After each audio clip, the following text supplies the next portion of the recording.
Hello VC, and Dark Dove back with you on this nice sunny Sunday evening. Okay, so this is not a recent finds video. I've been promising to do this video for a while. I'm going to show a selection of my Krautrock vinyl. I've been promising to do it for a while. I did do a video about 2 years ago, but yeah, I wasn't happy with that video at all. It was far too long. I tried to pack far too much into it, and I wasn't happy with the results. But this video, I'm just going to do a selection. I'm not going to show every single thing, and I'm going to show, I think, the rarest and most interesting selections from my vinyl collection of that genre, which is known as Krautrock, and which for convenience sake I will refer to, even though it's a controversial term. German experimental music, German experimental rock of the late 60s, 70s, and kind of extending into the early 80s to an extent, but anyway, you get the picture.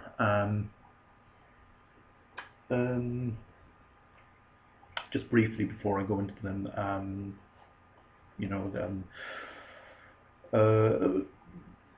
that period, that musical period of Germany, a lot of these bands received very little attention or sales during their lifetime, but with reissues and with renewed interest in this genre, you have these two excellent CD comps which came out on Soul Jazz Records in roughly 2010-2011. This excellent CD box set from one of the seminal figures in the genre, Connie Plank, the record producer Connie Plank. This came out in 2013, I think, on Grunland Records, and Grunland Records have been instrumental in a lot of the recent reissues. A lot of books. The book Krautrock Sampler by what's his name again? Julian Cope, 1995 that came out. Very hard to find now. The Crack and the Cosmic Egg is another book, but they're long out of print, and copies of them are very expensive. So for those of you with an interest in the genre, I recommend this book, which came out 2 years ago, Future Days, Krautrock and the Building of Modern Germany by David Stubbs. Well worth picking up. Okay, so we get cracking. Now, a lot of the records that I'm going to show, a lot of them, came from one seller. Ben Costello, you bought a lot of records off him as well. He's a German guy by the name of Reiner. He basically was there. He saw a lot of these bands live. He had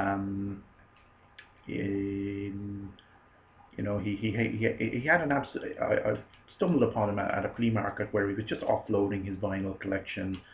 It was just basically, I've never before, and will probably never again, see so many vinyl grails in the one location, and not just the krautrock genre, but prog, Zappa, huge Zappa collection, huge Soft Machine collection, which somebody else grabbed. Anyway, let's get cracking. Start off with one of the instrumental, one of the albums, I suppose, which kind of started the whole thing, and that is Father's Day by Amon Duul 2.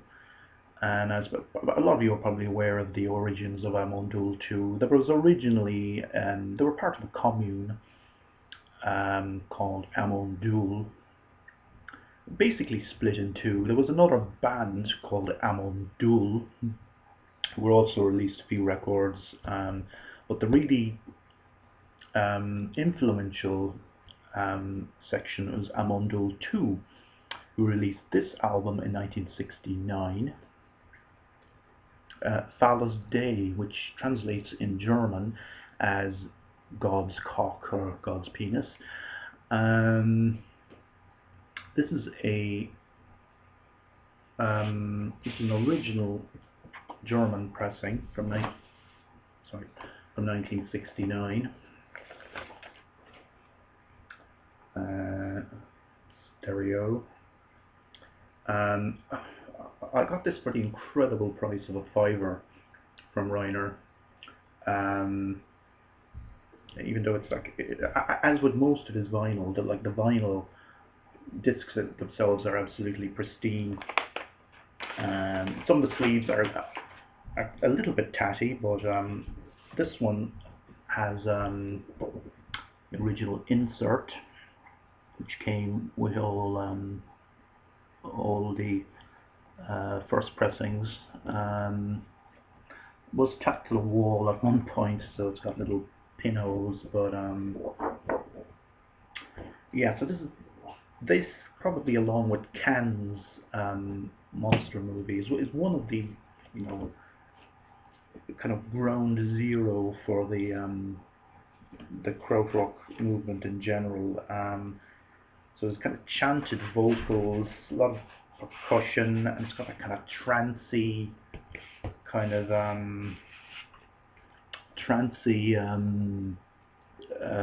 feel to it. Yeah, so that's Faller's Day. They followed it up with this album. Again, I also got this from Reiner. This is again another German first pressing, and Yeti. This is absolutely one of the seminal German albums in the Krautrock, German experimental rock genre. Released in 1970. Excuse me. Shit. Reiner very helpfully wrote all the time durations of the songs on the inner sleeve.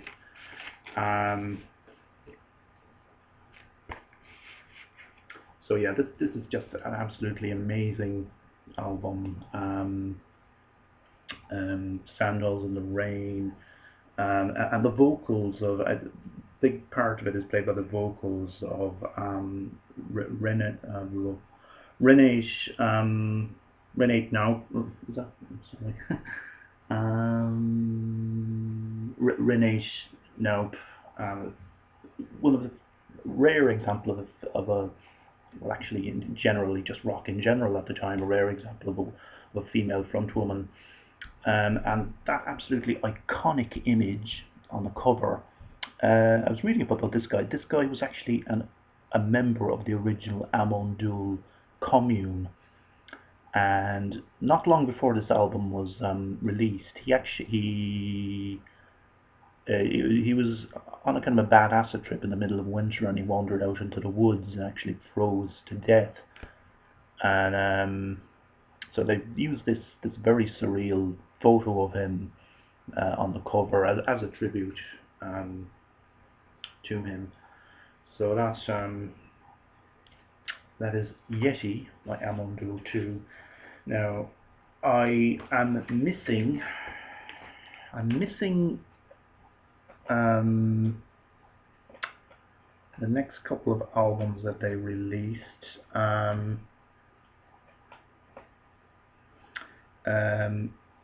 Tanz der Lemming from 71 and Wolf City from 72.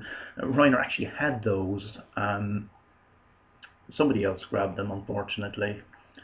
But no, I do have the next album, which actually I got from another seller. He did have this one as well, but I actually had this already at the time. This is a UK pressing of Carnival in Babylon from 1972. Also on United Artists again. This is the album where they went down a slightly mellower direction, shorter songs, more song-based. And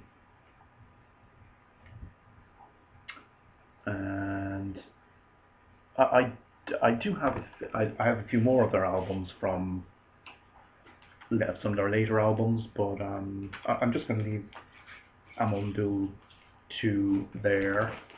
I will finish with them now just for the purposes of this video.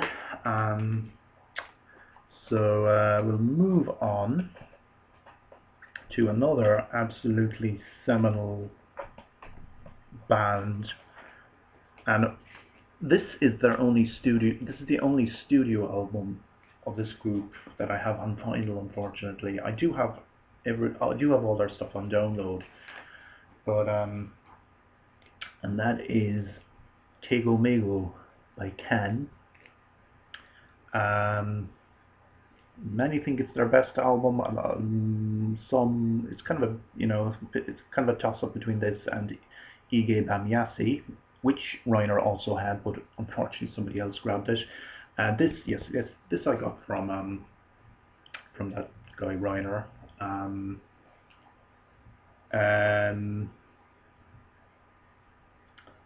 Yeah, so what can I say about this album? Groundbreaking, absolutely. This has influenced so many bands.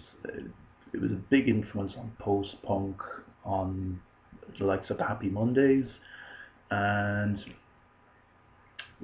released in 1971. This is an original German pressing on United Artists. Oh, sorry, I was getting slightly mixed up earlier. Those first two Amon Duul albums are actually on Liberty. I should have pointed that out there. Yeah, because there are two labels that are kind of closely linked, so that they were actually on Liberty. I'm not sure if I mentioned that or not, but sorry, slight digression. Okay, so this is a double. Very much an album of two halves. Side one is more song-based. It's slightly more conventional. Side two then is very, very, very experimental, out there, kind of, and quite abstract. Consists of a lot of long kind of jam sessions and screamed vocals. Yeah, again, another iconic cover there. I think the UK pressing had a different cover, but I really love that artwork on the German original. Okay, so that's Can. Not a one-off. The only vinyl that I own by this group, only studio album that I own by this group, is one of the more. Now, this group, technically speaking, weren't German. Well, I think they were based in Germany, but their members were from Belgium, Italy, Switzerland. But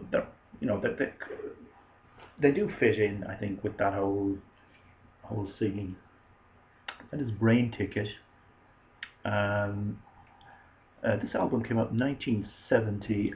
This, as far as I can find out, is second or third pressing from '71. Yeah, so Brainticket. Cottonwood Hill is the name of this album, and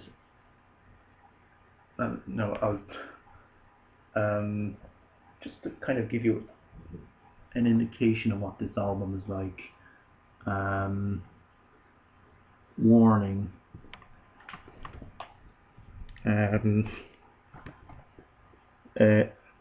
After listening to this record, your friends won't know you anymore. Only listen once a day to this record, your brain might be destroyed. That's pretty good advice, because this is one intense listen. Basically, much of this record consists of one very long track that covers pretty much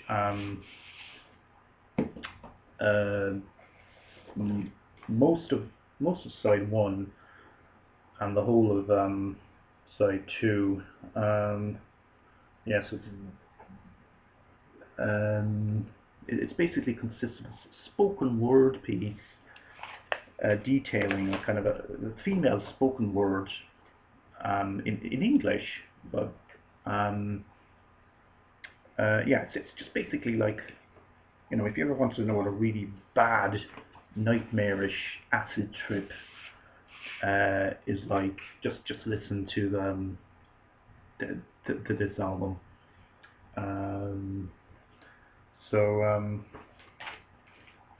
Brainticket, Cottonwood Hill. Again, this is another one of Bestseller Reiner's records. He did have their second one as well, Celestial Ocean. I think he possibly might have had another one by them, a third one. I'm not 100% sure. Okay. Now, okay, one group. Next up, a group who emerged from the whole scene, but have, you know, have since transcended it and gone on to become more famous than the scene they emerged from, and that is Kraftwerk. Yeah, so Kraftwerk from Dusseldorf. This is their self-titled debut album, and this is one that, finding this one in the wild is pretty difficult, because this has, as far as I'm aware, this has never received an official reissue. Now, there's bootlegs, there's plenty of bootlegs about, but this is an original German pressing, released in 1970 on the Philips label, and this is very different from the kind of music, the kind of Kraftwerk which we would all come to know and love from about Autobahn onwards. This is a lot of lengthy jam sessions. Yeah, so basically Kraftwerk emerged from a group called Organization, who are basically kind of proto-Kraftwerk. Florian Schneider and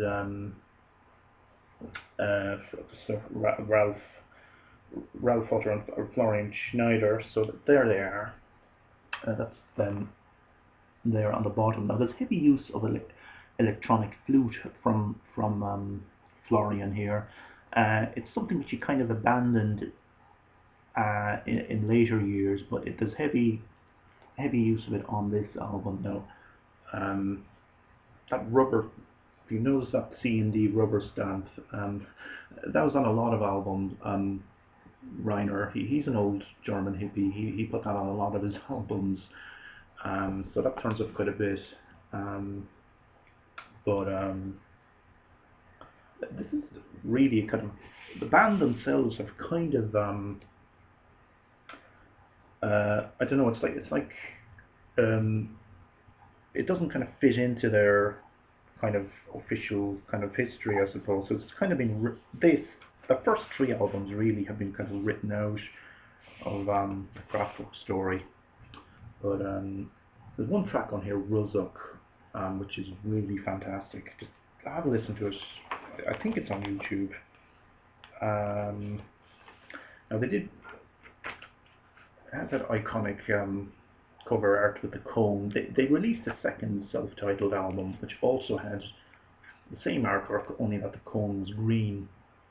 I don't have that one. I'm not sure if Reiner actually had that or not, but he did have this, which is their third album from 1973. Ralph and Florian, and there we go, that's the Kling Studios in Dusseldorf, and this saw them moving in a more electronic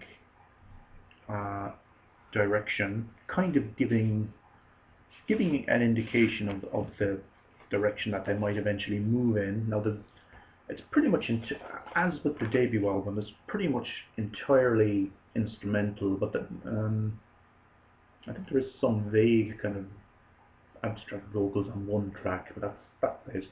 On Phillips again. Now, this first pressings of this album came with a very interesting insert, and that is this copy does have the insert.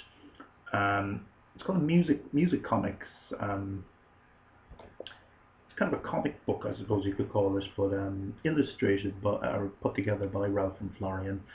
The pages on it are loose. It was kind of pinned to a wall at one point, so there's all little pinholes in it. But I'll just go through it there. So, like, it should be kind of together as in a book, but these pages have come loose, unfortunately. But I really love these quirky little collages and cartoons that have been like. Okay, this is more intact. Just have to be careful because it's quite fragile. Okay.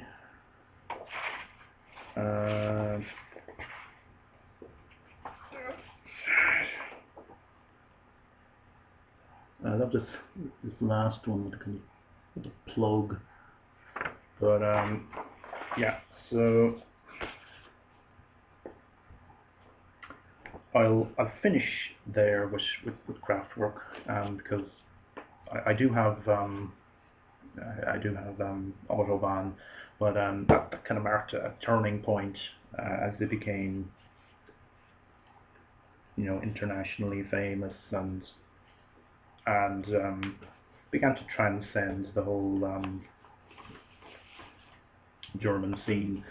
So I'll just put that aside. Just 2 seconds. Okay, Klaus Schulze, a seminal figure in the German. Klaus Schulze from Berlin started off as a member of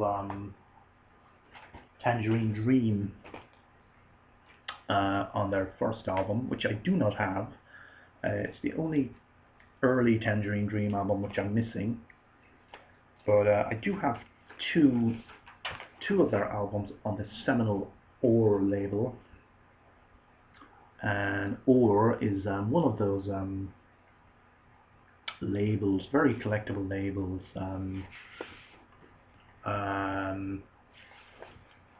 Show it to you there.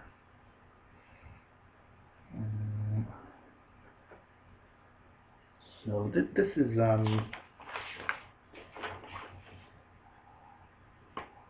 change 2 seconds. This is Alpha Centauri, which I think is our second one from 71. Okay, Klaus Schulze had left at this stage, but we'll get on to him in a minute.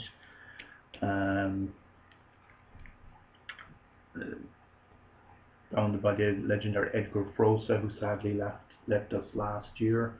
There's that rubber stamp again. It was followed by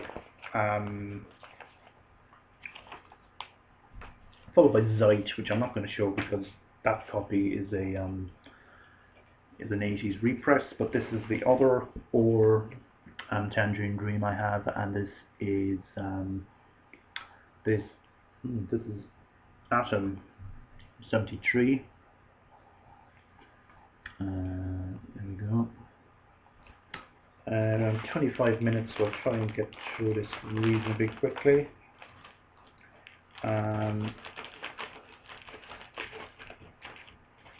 Moving on to Klaus Schulze.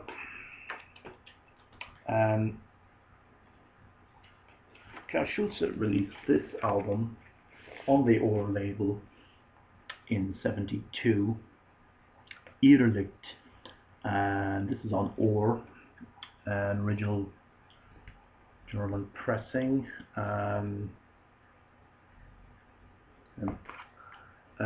Long electronic tracks. That's the insert, by the way. Basically consisting of long, spacey.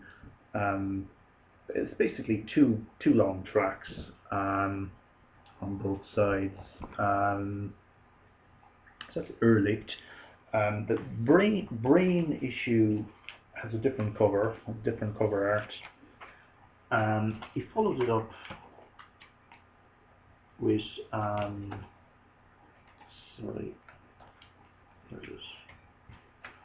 follows it up with Cyborg in 73, and this is on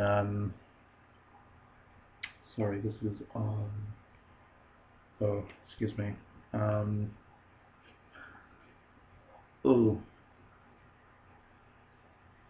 This is on the Cosmic Couriers label,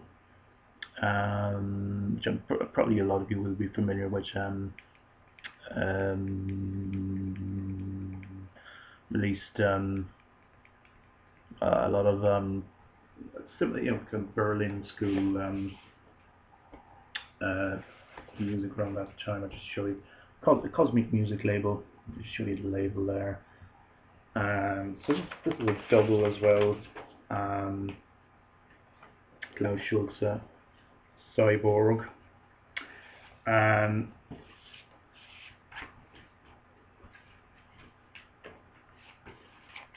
have quite a lot of Klaus Schulze, but I will show just one more. And this is really just to show you the Brain label. This is picture music from 74, I think, and Green Brain. So Brain, again, another one of those labels which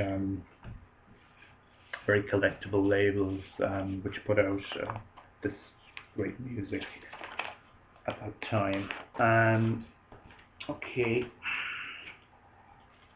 Now, Klaus Schulze was involved, well, in quite a few groups in the early days. There's one album which was put out in 1971 by Klaus Schulze, featuring Klaus Schulze, and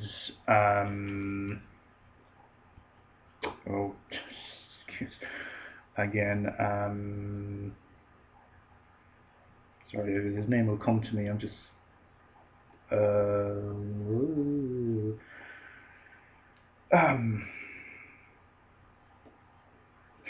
anyway, okay, damn it, I'll just show it. Ra Tempel, which also came out on the Ohr label, 1971, and this is one of the most sought after albums in the whole Krautrock, space rock, German experimental rock genre. Came out in 71. It's cover is quite fragile, so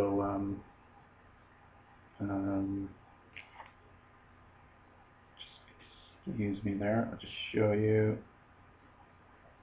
Rolls out. Oh, it's kind of loose, so sorry. And that folds out yet again. Oh, that doesn't. Yeah, it does. Good. So, yeah, this is a real cosmic trip of an album, and I was very lucky to get this original German first press from Rainer. Out of all the ones I bought off him, this was the priciest, but I still got it for a very good price.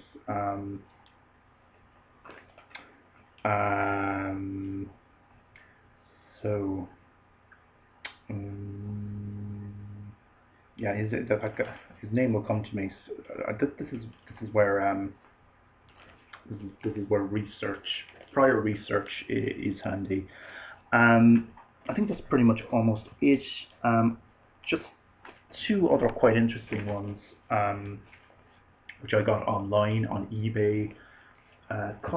Cosmic Crowd Hits from 1974. This is a compilation, great cover art, which came out on United Artists. Features some more little known bands like Niagara. Also features Can, Amon, Duul 2. It really is a great comp. Next one, this one I've shown this recently, so I won't go too much into it. But this is a private press by a band called Panther. Pretty rare. Musically, not musically. It's fine. It's nothing kind of to write home about. But this particular copy belonged to Stephen Stapleton of North of Moon, and I bought this online because Stephen Stapleton, huge Krautrock fan with a massive collection. So this is from his personal collection, but I've shown this a couple of times recently, so I'll leave it at that. Okay, so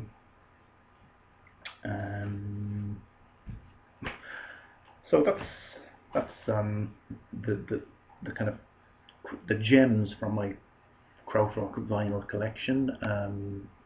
Most of these, I'm very lucky to have them, and